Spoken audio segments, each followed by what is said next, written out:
Hey Nanner. Today I'm going to be reviewing Lost Season 2, Episode 3, Orientation.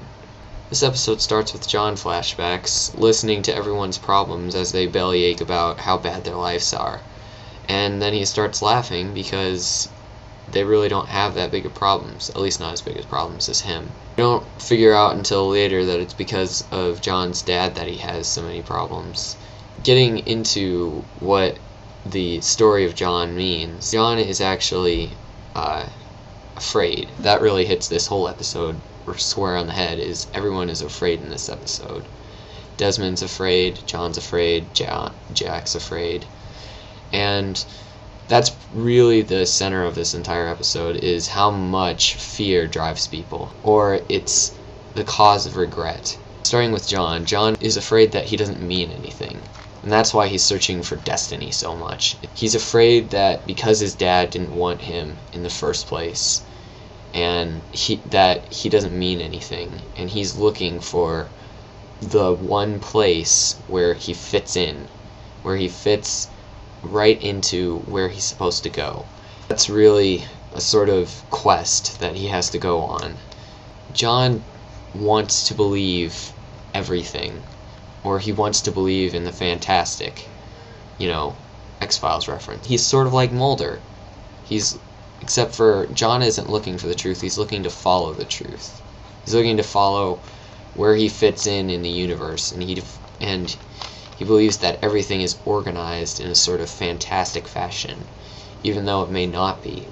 Jack says that it's not organized in a fantastic fashion, and the impossible doesn't happen, because Jack is afraid that if the impossible happens, he'll get hurt again. Jack got hurt because the impossible happened, and he cured his wife and everything, but then she divorced him, and he got hurt by that. So he's afraid to believe in the fantastic. Whereas John is afraid that the fantastic doesn't exist. Jack is among the fantastic, and John is looking for it. And they both don't want to be where they are. I guess that's human nature, is, being discontent with where you are and what you want. And that brings us to Desmond. Desmond is just... we don't really know much about Desmond yet, but Desmond is afraid that it may all be a mind game. We don't want to believe that the unexplainable is out there. We want to believe that we can understand things, but for some reason, we just never will. For some reason, it just makes us even more afraid and angry. And I think that's where Jack is right now. Moving on to the writing of Lost, I'm starting to notice more and more things about the Lost writers and what they do with the show to keep people interested. There's two things I want to address. First thing is that they introduce the Dharma Initiative, peeling back the darkness only to reveal that there's more darkness out there. You get the answer to one question, what's down the hatch, and then all of a sudden you have 20 more questions on your mind. How did the hatch get there? Where have all the people gone? Why didn't Kelvin or whatever his name was, why didn't his relief come? It's just riveting. It's just drawing us in even more and more and more.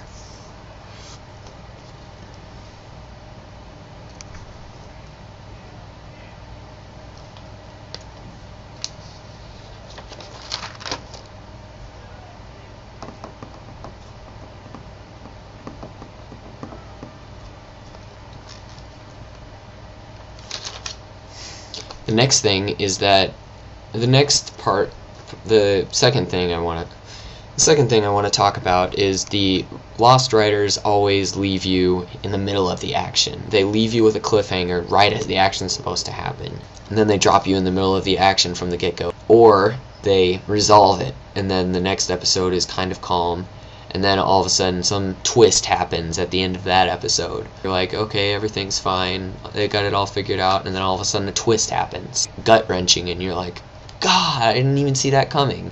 We exist to ask questions. Anyway, that's all I have to say for today. Bye, Nanner. Live together, die alone.